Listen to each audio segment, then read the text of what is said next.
my name is Simile, and this is Team 3's Messages and Evaluation presentation, and I will be identifying our audience. As we all know, understanding the audience is critical to an effective campaign. There are two audiences that we will be assessing, and the first is the primary audience. Our group decided that our key target audience should be SUNY Oneonta students between the ages of 18 and 20 because they are required to live in a residence hall during their freshman and sophomore years. And while they're living in the residence hall, it is mandatory for them to have a meal plan. So we are aware that our campaign agenda has a significant effect on them. And we believe that they will endorse our campaign policy and will be willing to speak out on why reform is necessary, which can lead to social proof. We know that there's power in numbers and that the more students that endorse our campaign, the more attention that it gets, and eventually the peer pressure can lead to change. Their behavior and their words can positively affect how our campaign is seen, and that's why our team decided to pick the students as our primary audience, because we wanted to have an audience that would likely already have positive attitudes towards our campaign policy. And our secondary audience is the administration, specifically the college budget committee, because they're the ones who can carry out our campaign plan. But we are aware that it's very important to raise public awareness before we present it to them, as well as demonstrating the positive effects of our campaign approach, the positive effects that our campaign approach can have on the university. So that's why we decided to have the administration as our secondary audience, because if they don't see, I feel like if they don't have enough peer pressure for change, that they won't necessarily be open to a new policy change. So we decided to have our primary audience as the students, specifically aged 18 and 20, freshmen and sophomore, and our secondary audience to be the college budget committee. So as me and my group sat back with all the information that we have developed through weeks of research, we then had to use all this information basically and figure out this key message that's supposed to state everything that we're trying to get out. This was a very crucial part to us, and we absolutely wanted to make sure that what we were communicating to the audience is being reached to them and they're actually understanding it.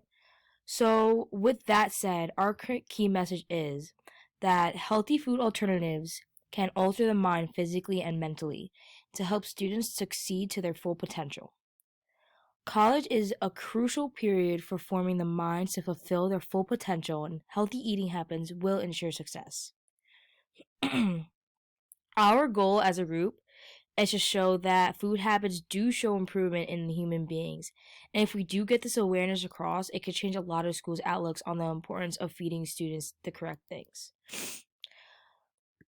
One of the biggest health crises in America today is the battle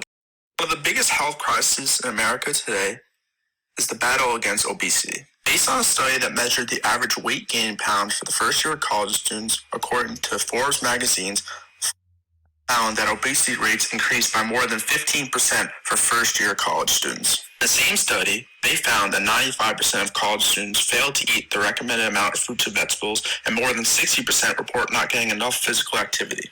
This has been studied over time by not eating the proper fruits and vegetables, this can affect academic success among college students. The goal of this messaging was to show that by not putting the proper foods into your body, this can affect your academic success. We wanted to address our primary audience on how big of a public health crisis this obesity really is and why it is on us to make change first. In terms of our secondary audience, the administration, on them to provide us an environment where we can thrive both physically and emotionally. For students to feel like the best version of themselves, it's important for us that the administration tackles that this cause is a very important one, and that is something that they will address in the future. The main routes that schools can use to positively affect health is educating students. Nutrition and physical activity lessons can be taught into the curriculum. Teaching the skills that help students choose and maintain healthy lifestyles will show the students that our university really cares about this issue. While it is important to get educated on these matters, no change will really be seen until the school decides to change the food plan to offer healthier foods for their students. In this portion of the project, we will be going over the importance of evaluating a communication campaign. The 4 basic types of evaluation we will be covering are formative, process, outcome, and impact. Formative evaluation is defined as assessing the strengths and weaknesses of a campaign materials and strategies before or during the campaign's implementation. One way we will go about collecting information for our campaign will be surveying fellow Oneonta students to see how they feel about our campaign target. We will be asking them if they agree with our key message, along with what we can do to improve this campaign.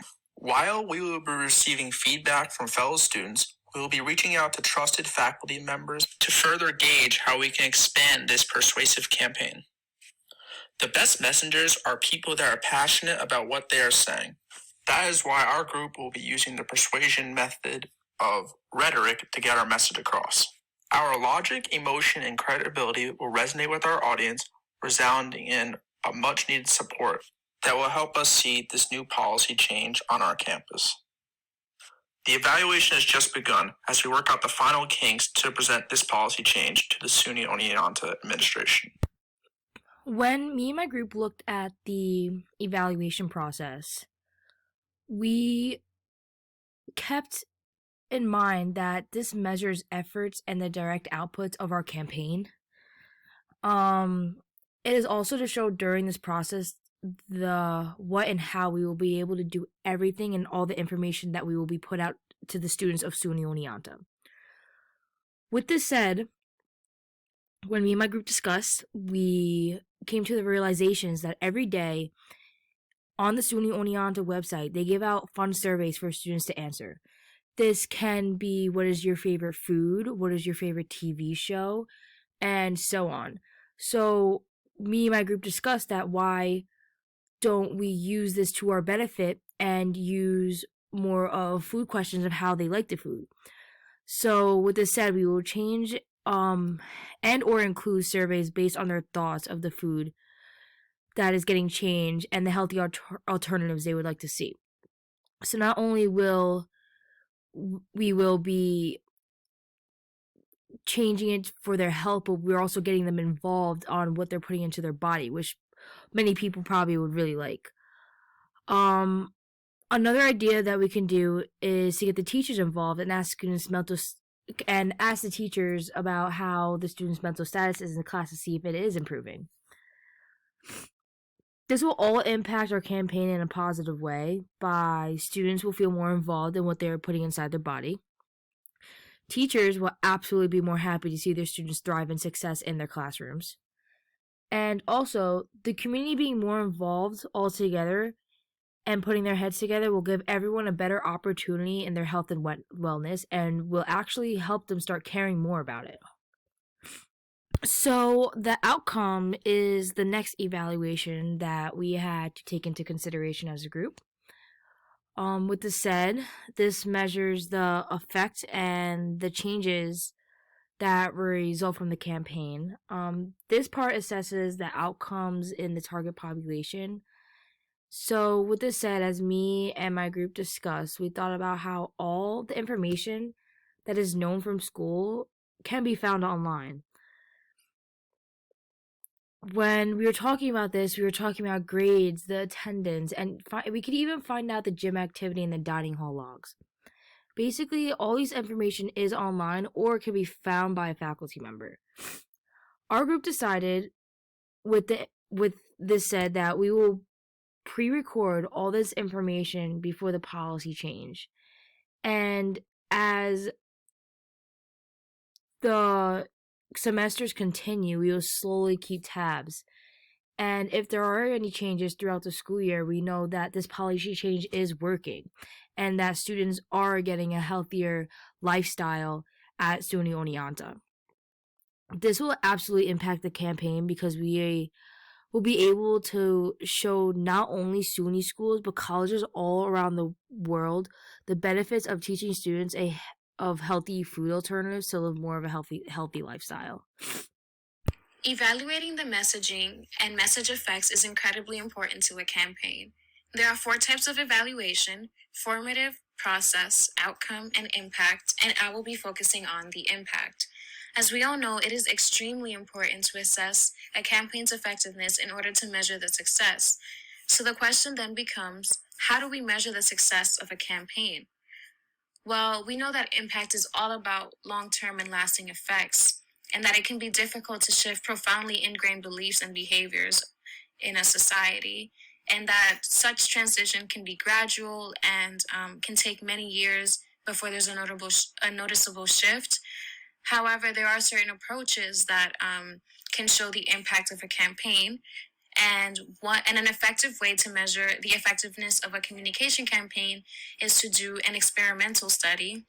This approach, also known as RCT, random controlled trials, are widely used in science studies and in many other campaign studies to determine the difference between what a campaign achieves and what would have been achieved if the campaign had not been launched. So that would be a great way to measure the impact, as well as measuring the impact through qualitative surveys, asking students how they feel about the new policy or the new policy that has been called into action. And another way can be through factors such as the target audience and values, the target audience values and beliefs. If these factors shift, it is reasonable to conclude that the campaign played a role in these results, because values and beliefs are not easily changed. So if the students, after our campaign policy, are now more satisfied with the food that is provided in the SUNY Oneonta dining halls, we can say that our campaign policy positively affected the students. What you eat and drink in college will have a significant impact on your life before and after graduation. College is a critical period in a person's life because they're evolving and forming behaviors that will last a lifetime. Healthier food options at college are extremely necessary, especially for students who come from neighborhoods and communities where nutritious foods are scarce, because we all know that healthier foods cost more. You are what you eat. It's a cliche statement, but it's true. You are much more likely to eat fast food if you're surrounded by it. And this is not the first time that we've seen campaigns that want to improve the food that is provided in schools, like Michelle Obama did it at public schools. And the PHA, the Partnership for Healthier America, is trying to do it through colleges. And some of the colleges that they have already helped are Bethune-Cookman University and Xavier University of Louisiana. And they're trying to help decrease the obesity epidemic and chronic diseases that come with unhealthy eating habits. And that is what our campaign is also trying to do.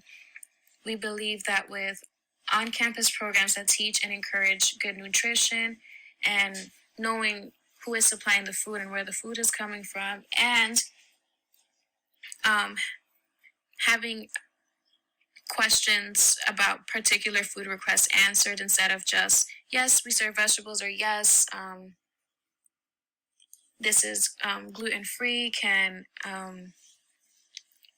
have a major impact on how students view the dining food at Oneonta. We are aware that college food is not the sole cause of the epidemic of obesity and other diet-related chronic diseases that our country is facing right now, but it may be a contributor.